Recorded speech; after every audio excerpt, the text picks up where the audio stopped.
తమిళనాడు ఎన్నికల వేళ విజయ్ సంచలన నిర్ణయం తీసుకున్నారు. మోదీ అమిత్ షాకు జలక్కిచ్చారు టీవీకే అధినేత విజయ్. తమిళనాడు ఎన్నికల్లో బీజేపీతో పొత్తుకు నో అని విజయ్ చెప్పినట్టు తెలుస్తోంది. విజయ్ని ఇటు దారికి తెచ్చుకునేందుకు సిబిఐని రంగంలోకి దింపినట్లుగా టీవీకే ఆరోపణలు చేస్తుంది. విజయ్ మూవీని కూడా వదలలేదు కేంద్రం అంటూ కేంద్రం తీరుపైన ఇటు విజయ్తో పాటు రాహుల్ గాంధీ గొంతు కలిపినట్టు తెలుస్తోంది. కాంగ్రెస్ మరియు టీవీకే పొత్తు కుదుర్చుకోవచ్చనే సంకేతాలు కూడా కనిపిస్తున్నట్టు తెలుస్తోంది.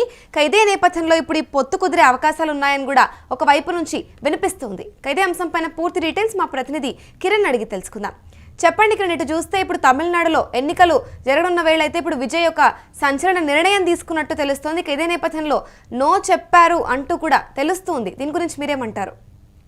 అమూల్య, ఏదైతే తమిళనాడులో వచ్చే ఏప్రిల్ మే నెలలో ఎన్నికలు జరిగే అవకాశాలు ఉన్నాయి.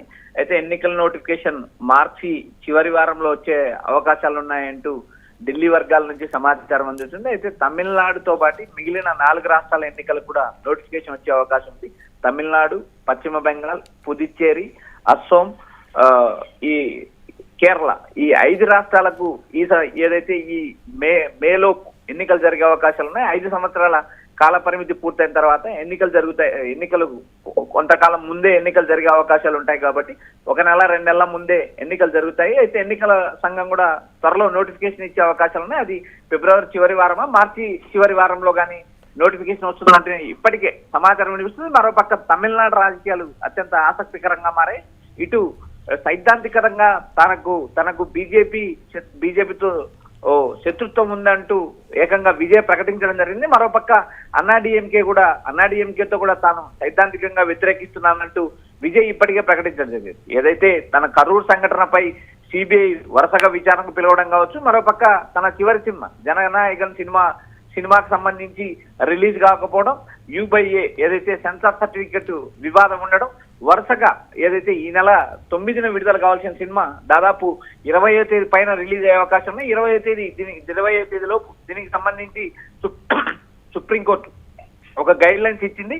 ఆ 20వ తేదీలోపు మద్రాసు డివిజన్ బెంచ్ కు ఆదేశాలు కూడా సుప్రీంకోర్టు స్పష్టంగా ఆదేశాలు జారీ చేసింది. ఏదైతే 20వ తేదీలోపు ఈ సినిమాకు సంబంధించి ఏదో ఒక నిర్ణయం తీసుకోవాలంటూ డివిజన్ బెంచ్ ఆదేశించింది. అయితే జననాయకన్ సినిమాకు సంబంధించి ఇప్పటికే నిర్మాతలు హైకోర్టు సింగిల్ బెంచ్కి వెళ్లారు. హైకోర్టు సింగిల్ బెంచ్ లో నిర్మాతలకు అనుకూలంగా తీర్పు రాగానే డివిజన్ బెంచ్కి వెళ్లారు. డివిజన్ బెంచ్ లో స్టే వచ్చింది. స్టే వచ్చిన తర్వాత అయితే ఈ సినిమా పైన నిర్మాత సుప్రీంకోర్టుకి వెళ్ళారు. సుప్రీంకోర్టు మళ్ళీ డివిజన్ బెంచ్కి వెళ్ళమని ఇప్పటికీ ఆదేశాలు జారీ చేసింది. మరోపక్క ఏదైతే విజయ్కి సంబంధించి విజయ్ ఇటు బీజేపీకి దూరంగా ఉంటానని ప్రకటన, అటు కాంగ్రెస్ లో కూడా ఆశాజనకమైన పరిస్థితి ఏర్పడిందని మనం అనుకోవచ్చు. ఎందుకంటే ఇప్పటికే రాహుల్ గాంధీ విజయ్ సినిమా రిలీజ్ ఆపడంతో ఏకంగా ఆయన బీజేపీని, అటు మోడీని, ఇటు సిబిఎఫ్సి సెంట్రల్ సెన్సార్ బిల్లింగ్ బోర్డుని కూడా ఆయన టార్గెట్ చేశారు. తమిళ సంస్కృతి పైన దాడి చేస్తున్నారు.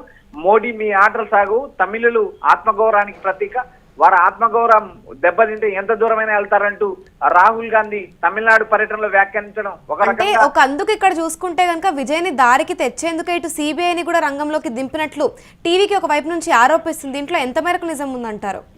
అమూల్య, ఇప్పటికే కరూర్ సంఘటనపై తొక్కిసలాట సంఘటన జరిగింది. ఈ సంఘటనలో దాదాపు 41 మంది మరణించారు. అయితే దీనిపైన స్వతంత్ర దర్యాప్తు కావాలంటూ ఇప్పటికే ఏదైతే గతంలో తమిళనాడు హైకోర్టులో ఏదైతే టీవీకి పిటిషన్ వేసింది, టీవీకి అనుకూలంగా కూడా సిబిఐ విచారణకు ఆదేశించింది. అయితే విచారణకు ఆదేశించిన తర్వాత కొంతమందిని ఇప్పటికీ సిబిఐ విచారించడం జరిగింది. అయితే ఈ నెల 12వ తేదీన కూడా విజయ్ కి సిబిఐ నోటీస్ ఇచ్చింది, హాజరయ్యారు. అదేవిధంగా 13వ తేదీ కూడా ఆయన్ను హాజరుగమని సిబిఐ కోరింది. అయితే పొంగల్ ఏదైతే సంక్రాంతి ఫెస్టివల్ ఘనంగా నిర్వహిస్తారు, ఆంధ్రాలో ఏదైతే తెలుగు రాష్ట్రాలు నిర్వహించే తమిళనాడులో కూడా పొంగల్ను అత్యంత వైభవంగా నిర్వహిస్తారు. ఆ నేపథ్యంలో విజయ్ నేను ఈ నెల 19వ తేదీ హాజరవుతానంటూ సిబిఐకి చెప్పడం జరిగింది. అయితే ఈ నెల 19వ తేదీన ఆయన రెండోసారి సిబిఐ ఎదుట హాజరు కావాల్సిన పరిస్థితి ఉంది. అయితే ఇక్కడ ఒకవైపు సినిమా, మరొక వైపు కరూర్ సంఘటన, ఈ 2 అంశాలే కాకుండా బీజేపీకి సైద్ధాంతికంగా వ్యతిరేకంగా ఉండే విజయ్ తాను బీజేపీతో కానీ అన్నాడీఎంతో కానీ పొత్తు పెట్టుకునే ప్రసక్తి లేదని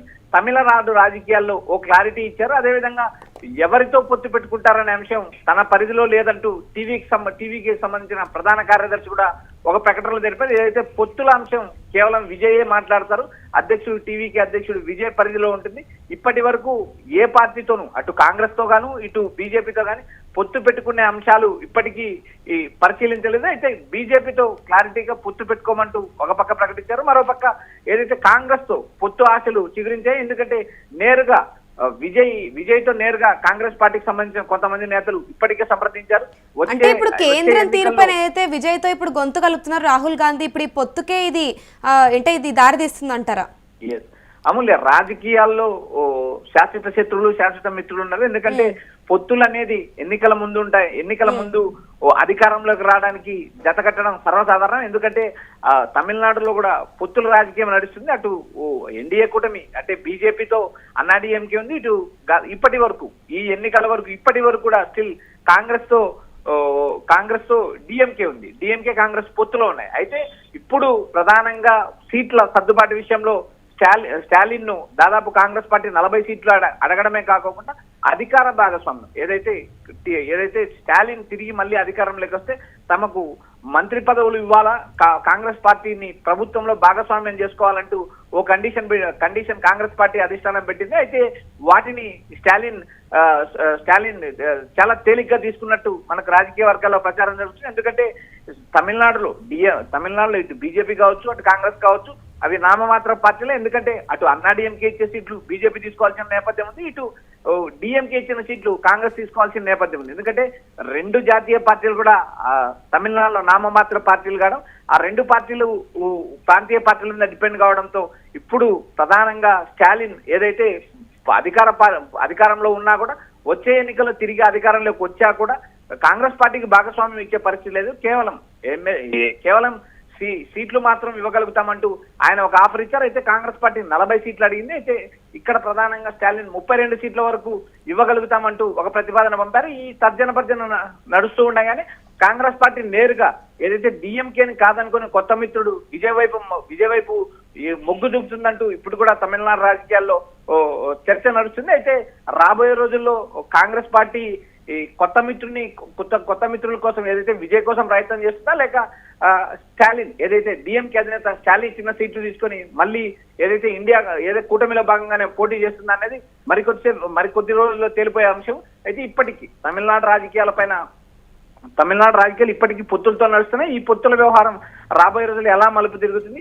విజయ్ అటు కాంగ్రెస్ కూటమికి దగ్గర అవుతారా, లేదా తాను మొదటి నుంచి రెండు పార్టీలకు దూరంగా ఉంటాను, కాంగ్రెస్ కానీ బీజేపీకి కానీ దూరం ఉంటూ ఏదైతే ఒంటరిగా పోటీ చేస్తారని ప్రకటించిన ప్రకటనకే కట్టుబడి ఉంటారనేది రాబోయే రోజుల్లో వేచి చూడాలి. అమూల్య, రైట్. ఈ అంశం పైన మళ్ళీ మీతో కనెక్ట్ అవుతాం కిరణ్. చూసుకుంటే తమిళనాడు ఎన్నికల వేళ విజయ్ సంచలన నిర్ణయం తీసుకున్నారు. మోదీ అమిత్ షాకు జలక్కిస్తూ ఇటు టీవీకే అధినేత విజయ్ ఒక సంచలన నిర్ణయం తీసుకున్నట్టు తెలుస్తోంది.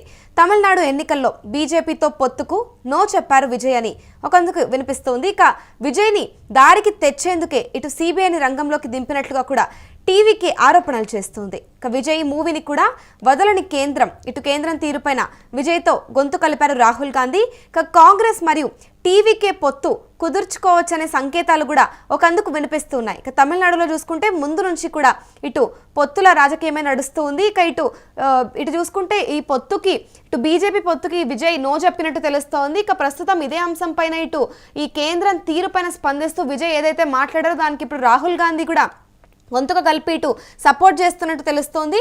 ఇప్పుడు ప్రస్తుతం అయితే అంటే ఇది ఒకందుకు చూసుకుంటే ఈ రాహుల్ గాంధీ విజయ్కు మద్దతు ఇవ్వడం అనే దాని వెనక వ్యూహం ఏంటి అంటూ అంటే కాంగ్రెస్ టీవీకే పొత్తు కూడా ఖాయం అవుతుందా అంటూ ఒకవైపు నుంచి ప్రశ్నలు వినిపిస్తూ ఉన్నాయి.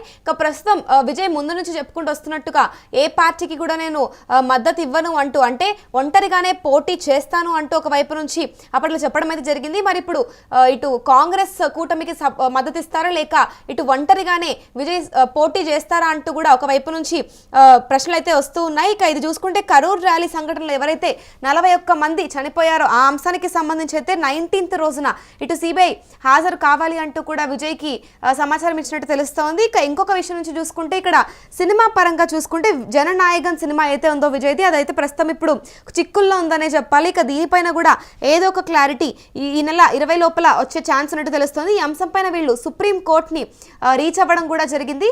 ఇక ఇటు చూసుకుంటే చూసుకుంటే ఈ రెండు అంశాలపైన కూడా ప్రస్తుతం విజయ్ చిక్కుల్లో ఉన్నారని చెప్పాలి. ఇక ఫైనల్ గా చూసుకుంటే ఇటు ఎవరి వైపు విజయ్ మొగ్గు చూపుతారు అనేది, అంటే ఇటు కాంగ్రెస్ కూటమి వైపు మద్దతు ఇస్తారా లేక ఒంటరిగానే పోటీ చేస్తారా అనేది మాత్రం ఇప్పుడు ఇటు తమిళనాడు రాజకీయాల్లో ఒక చర్చనీయాంశంగా మారింది.